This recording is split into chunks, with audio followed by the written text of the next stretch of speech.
buryo butunguranye M23 ishyize hanze ukuri ku byabereye Kisangani.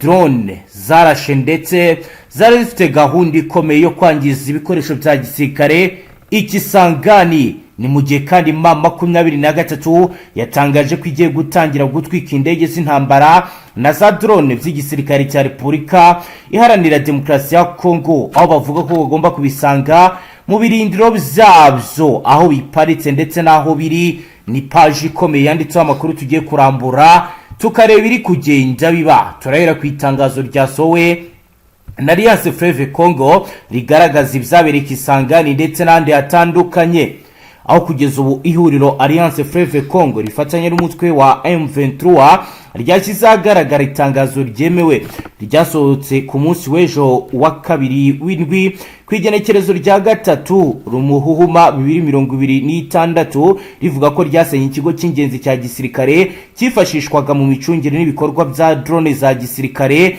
cyari cyarashyizwe ku kibuga cy'indege cya Kisangani. Aha ni mu ntara ya Chopo.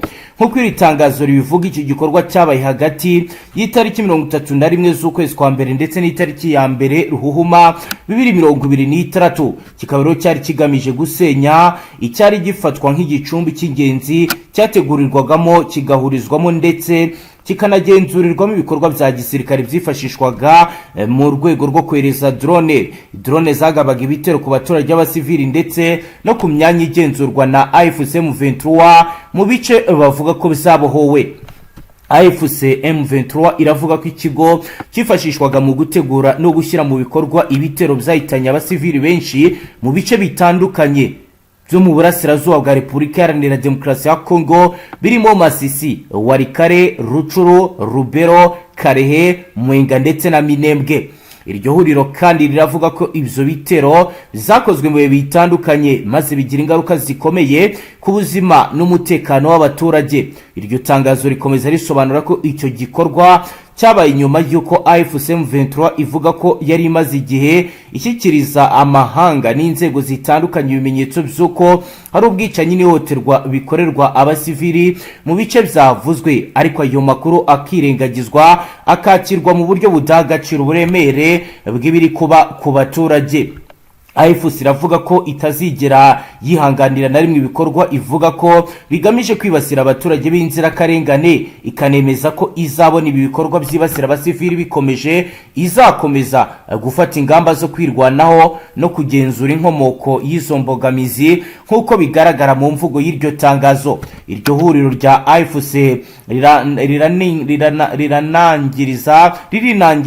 ririhanangiriza ubutegetsi bw'Uburi Kinshasa risaba ko bufata icyemezo gisobanutse hagati yo guhitamo inzira y'amahoro cyangwa yo gukomeza intambara, rivuga ko niba ubutegetsi bwahisemo amahoro bugomba kubahiriza byimazeyo amasezerano yo guhagarika imirwano, ariko niba bwahisemo inzira y'intambara buzaryozwa ingaruka zose zizabikomokaho. Mu gice gikurikira cy'iryo tangazo, AFC irasaba ko ubutegetsi bwa Kinshasa buhagarika gushinja abandi bikorwa byabereye Kisangani, bivuga ko icyo gikorwa cyakozwe n'ingabo zayo. Iryo huriro riranavuga ko ubutegetsi buri Kinshasa bufite ubumenyi buhagije ku bikoresho bya gisirikare byashyizwe ku bibuga by'indege za Goma na Kavumu, bityo ko gukoresha drone n'abacancuro bidakwiye gufatwa nk'ikintu kidasanzwe cyangwa se kidasanzwe Ikisangani yonyine.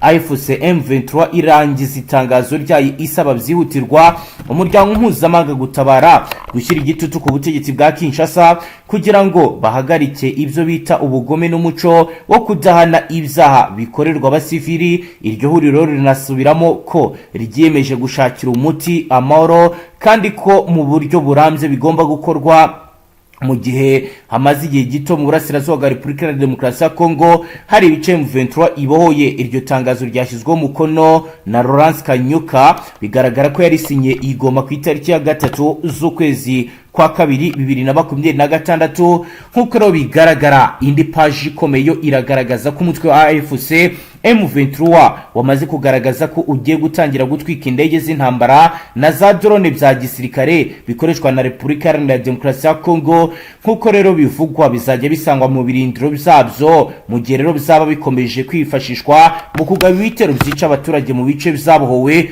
nkuko rero babigaragaza. Bizatangajwe na Perezida wa M23 Bwana Bertrand Bisimwa mu butumwa yanyujije ku rubuga rwe rwa X aho yagize ati ntibyemewe na gato ko ubutegetsi bwa Kinshasa bukomeza kwishimira gukwirakwiza urupfu mu bice bizabohowe bukoresheje indege za gisirikare drone ndetse na Sukhoi. Iryo terabwoba rinirikomeza kwibasira ibice bizabohowe ibyo bikoresho by'urupfu bizarimburwa mu birindiro byabyo nkuko rero yabishimangiye.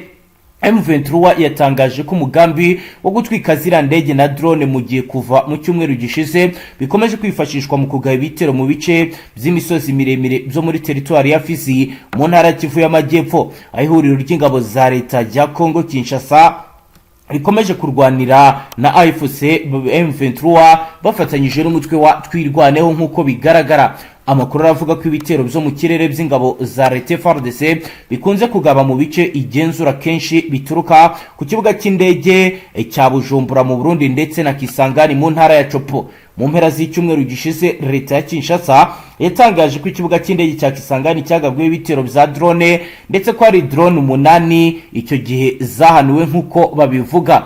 Kinshasa rero yashinja AFC M23 n'u Rwanda kuba aribo bateguye icyo gitero, gusa kugeza ubu M23 yo yemeye ko ariyo yabikoze ndetse igaragaza ko itazigera na rimwe yihanganira ikomeza ry'ibi bikorwa. Ni mu gihe kandi kuri ubu rugamba rukomeye ruri kwitegurwa bikomeye aho bitangazwa ko M23 irashaka kongera kwisubiza Uvira nkuko bikomeje kugenda bigaragara. Ibintu bikomeje kugenda bikomera.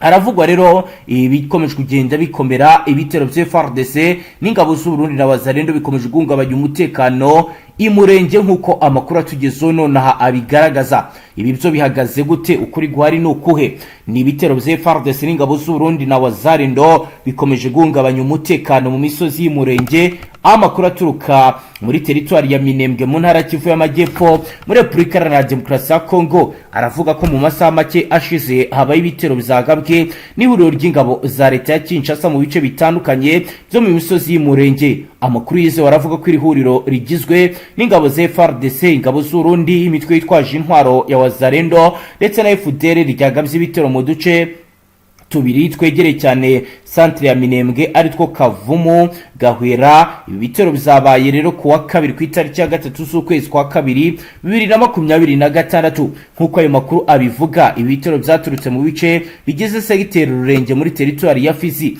bikaba byibasiye abanyamurenge batuye muri utwo duce tumaze igihe turangwamo umutekano muke.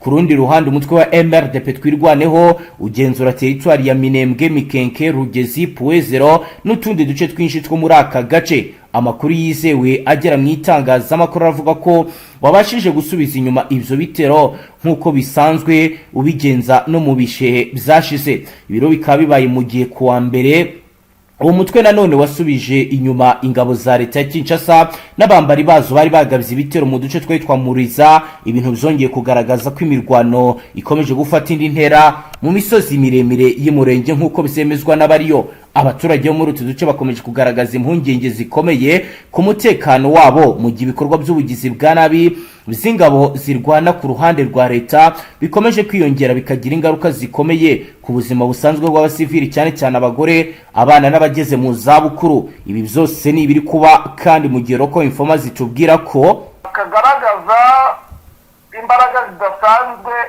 kuko agace gato n'ubundi urabona ko kiribayisa nkaho ari ninimo birasa nkaho agace kamwe Fardc baracyarimo kuko nakubwira ko Fardc yashizemo abasirikare maginga yahinduye strategy mu mirwanire ndetse n'uburyo noneho bashyiramo abasirikare basa nkaho bafite imbaraga ubona bisa nkaho byagoye M23 ariko maginga ya n'ubundi hafi neza urabona ko nakubwira ko mu bitero byaraye bibaye mu masaha y'ijoro kiriba iburwaho nka 5% kugira ngo ijye mu biganza bya M23. FRDC iri guhagarara gute aho ngaho kugira ngo ibashe gukumira M23? N'ubundi FRDC ni abasirikare beza bahashize, ariko ubona ko bitari kuborohera kubera yuko bisa nkaho bigoye ku rwego rwo hejuru bitewe n'uburyo M23 yahinduye strategy. Bivugwa ko n'ubundi abasirikare baherutse gupasinga abasa nkaho babashizemo bongeremo amaraso mashya, akaba ari nayo mpamvu ubona ko M23 ku mirongo y'imbere imeze neza. Urabona yuko rwose yiteguye imirwano ku rwego rwo hejuru, ubona ko byayoroheye cyane, biri kuyorohera kubera yuko bafite amaraso mashya. Yego. Mu bigaragara rero ndetse byatumye abasirikare n'ubundi bari ku mirongo y'imbere y'urugamba bafite ubwoba. N'impfu za hato na hato ziri kugaragara umunsi ku munsi hano mu mujyi wa Uvira, cyane cyane muri ibi bice byo kuri polo ya Karundu ndetse na hano na za Kamabenga. Bivugwa ko yaba ari M23 n'ubundi ishobora kuba yaragezeyo ku rwego rwo hejuru, ikaba iri gukora akazi mu masaha y'ijoro. Kugeza ubu mu kubikumira byo bihagaze gute? Operation za FRDC zaba zahindutse wenda kugira ngo babashe gukumira ibyo ngibyo biri kuba? Amaginga ya operation birasa nkaho n'ubundi urwikanga ari rwose, kuko nakubwira ko bamwe mu basirikare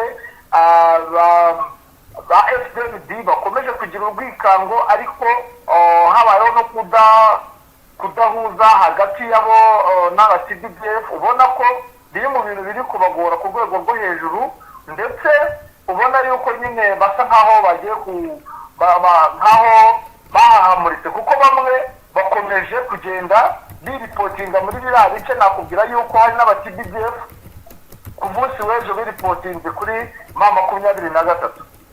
Ku yihe mpamvu? Ni ku mpamvu y'uburyo n'ubundi bari gupfa buri kanya. Noneho bo twamubwiye amakuru ko abacdf hari aboherejwe babohereje bazi yuko baje kurinda umutekano w'abaturage, bitabizi imirwano ikomeye nk'iyo bagiye basanga muri ibi bice byo muri Fdnb. Mu yandi makuru, Perezida wa Repubulika Iharanira Demokarasi ya Kongo Felix Antoine Tshisekedi Tshilombo ari kumwe n'umugore we ndetse na Perezida wa Repubulika y'u Burundi bageze i Dubai bitabiriye inama mpuzamahanga y'abayobozi b'ibihugu ku miyoborere y'isi bizwi nka World Government Summit iteganyijwe kuba kuri uyu munsi wa kabiri w'indwi ku igenekerezo rya 3 Ruhuhuma kugeza ku itariki ya 5 Ruhuma 2025, aho rero bakiri ku kibuga cy'indege mpuzamahanga cya Al-Maktoum. Perezida Tshisekedi yakiriwe ku mugaragaro na Minisitiri w'Ubutabera wa Leta Zunze Ubumwe z'Abarabu Bwana Abdullah bin Sultan bin Awad nk'ikimenyetso cy'umubano mwiza n'ubufatanye buri hagati y'ibihugu byombi. Ni mu gihe kandi bivugwa ko kuri ubu rero ibiganiro bikomeje mu rwego rwo kurebera hamwe ibijyanye n'amahoro. Ndagira ngo rero tuje n'ubundi muri ibi bice bya Minembwe mu misozi miremire. Update ni izihe? Amaginga ya n'ubundi birasa nkaho byagoye Fardc na Fdnb na TDF. Ubona ko abasore batwirwanyeho basa nkaho bariye karungu ku rwego rwo hejuru, nyuma y'uko n'ubundi hakomeje kugendwa nk'ubura ino mirwano yakomeje kuza. Wenda twababwira ko nyuma n'ubundi ibi bitero byatangiye n'ubundi kuza bigoranye, ari ingorabahizi ku itariki ya 22 n'ubundi z'ukwa mbere, biza noneho bifite imbaraga aho hakoraga indege. ubwo n'ibitero byo hejuru n'ibitero byo hasi, ibice n'ubundi bikomeje kugaragaramo imirwano n'ubundi. Ibi n'ubundi nibyo n'ibyari bishakwa n'ubundi n'aba basirikare nk'agace ka Mukoko, za Kakenge, Tuwezeho, Rugezi. Noneho hakaba hariyongereho agace ka Biziba. Ubona yuko noneho hatagiye kugaragara ko bashaka noneho ku Ndondo na Mitamba. Ubona n'aka gace ka Kirungwa, ubona yuko ari ikintu gisa nkaho cyatumye abantu bavuga ko bashaka nyine gusa nk'abafunga kino gice kugira ngo urabona aka gace ka Kirungwa n'ubundi n'ubase nk'abazamukira kuko aka gace ka Kirungwa gahuza Minembwe na Uvira. Urumva ikibazo gikomeye cyane nakubwira cyo nuko basa nkaho bafunze uriya muhanda n'ubundi ugana mu Buvira. Abaturage basa nkaho bafite ikibazo gikomeye cyane cyo kuba nta bintu guhaha n'ibiri gukunda, ibintu nyine bigurwa mu maduka ntabwo biri gukunda. Rero imirwano ikomeye ubona yuko urabona iri guturuka hano za Kirungwa kuko ariho hari gukorerwa deployment, bakazamuka n'ubundi bashaka gufata indondo. Na n'ubu magingo aya imirwano iracyari muri aka gace urimo ugana ku ndondo, hafi no ku ndondo. Ni mu gihe kandi nanone kuri puwezero inyuma ho gatoya hafi n'amashamba usa nk'ugana za Baruta, naho imirwano irakomeje irarimbanije. Ariko magingo aya urabona yuko ibitero bya drone nyuma yuko hahanuwe drone zigera muri 5 ndetse n'urwikango rukomeye ko isaha ku isaha. Ejo bundi nibwo ku munsi w'ejo nibwo nari ndimo numva bamwe mu bari muri biriya bice basa nkaho baba bari komunike, bari kuvuga ko M23 ishaka yavumbuye ikoranabuhanga rikomeye, bikaba byateye ahahagurukira za drone cyane cyane ko inyinshi zihagurukira ku kibuga cya Ndadaye Airport International. Bivugwa ko n'ubundi haje n'ikintu cy'urwikango ubundi muri no minsi kuva ku itariki 29 barekuraga drone zigeze mu 10, ariko urabona yuko drone noneho ziri kuza biravuga ko ari nkeya, ziri guhagurukira aho bita Ikarere. Urumva rero magingo ya imirwano yakomeye kandi irakomeje muri ibi bice. Ndimo nkubwira cyane cyane iri kwibanda hano ku ndondo, ubona yuko ibitero biri guturuka za Kirungu. Naho kubirebana no muri Tanganyika ho bicunzwe gute safari kugeza ubu? Tanganyika ho nyuma yaho n'ubundi hubatswe ibirindiro bikomeye bya AFC muri biriya bice. Urabona yuko bitari bitoroheye aba Fardc ndetse aba TPDF basa nk'abahamuritse nyuma yaho n'ubundi bakubiswe urwagahenu. Ariko ubona yuko noneho nyuma yuko bazanye abasirikare urabona yuko hari ikintu cyahindutse mu gihe aba Fdnb bo nyuma yaho barasha amato yabo abiri atari yakageze mu mirwano. Ni amato bivuga ko atari yakestawe n'ikoranabuhanga ngo ni amato aherutse kuza mu ntwaro baherutse koherereza igihugu cy'u Burundi. M23 yayavumbuye kare, kuko iyo bataza kuyavumbura kare ngo ni amato yo ku rwego mpuzamahanga M23 gafite ndetse ngakomeye ku rwego rwo hejuru. Ubwo ku ikubitiro ayo mato abiri nyuma yaho bayarashe urabona yuko bisa nkaho urwikanga ari rwose n'ubundi muri biriya bice. Urabona ko yahagaze, ubona yuko imirwano isa nk'iyahagaze bitewe n'uburyo bukomeye bwo guhangana n'indondo. Urabona yuko abasirikare benshi bari muri biriya bice basa nkaho babadiployiminze bagasigaza bakeya muri ya misozi ya za Pemba na Mitambwe, kuko imirwano naho yaberaga icyarimwe mu gihe President yari yakajijwe ku bitero by'indege.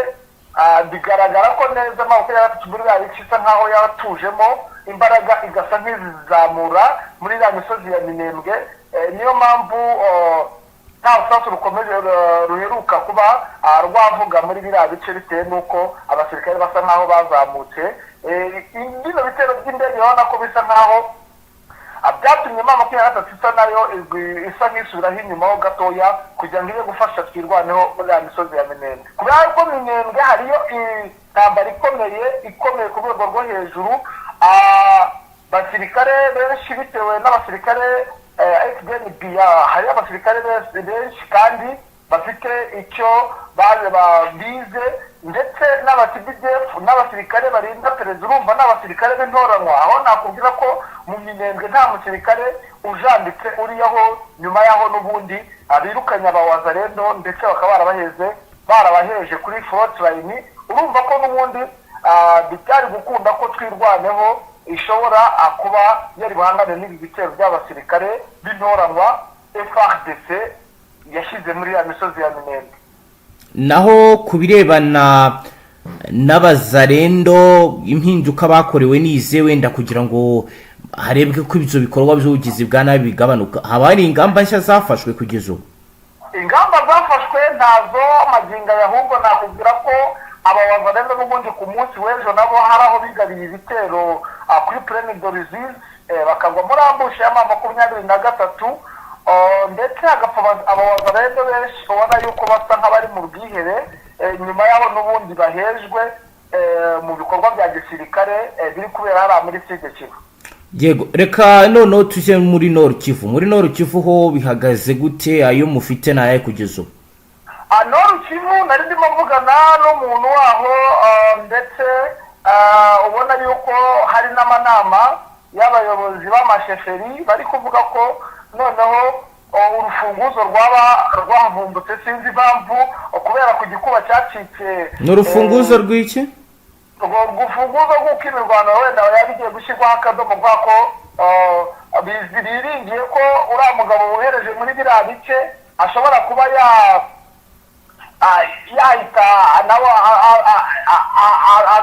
asa nk'usinyuka 23 akaba yanaza muri biriya bice kubera yuko igikuba cyacitse ibyabereye hariya Kisangani n'aha muri Sud Kivu biri kugaragara bitewe n'uko byatumye abatari bakeya mu buyobozi bagira ikibazo bohereza umugaba mukuru wungirije w'ingabo za Fardc ushinzwe ibya l'enseignement na operation Jacques Charigonza, aho ngo ashobora kuba aje guhangana n'ibitero kuko ngo bavunguye umugambi ukomeye wa 23 mu kuba bafata iriya teritwari ya Warikare yose ngo ndetse na teritwari ya Rubero bakaba bagera hehe bakaba banafata na Kisangani kuko ngo gahunda ngari iyo ngo yamaze kuvumburwa bamwe mu bashinzwe ubutasi ngo bashaka kuba bavumbuye umugambi wa 23 kuba bafata biriya bice n'ubundi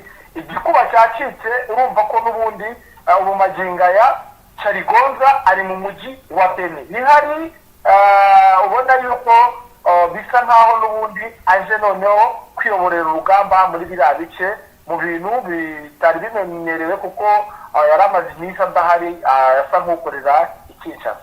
Yego, Bwana Safari, reka dusoreze ngaha tugushimire cyane. Yego, namwe reka tubashimire.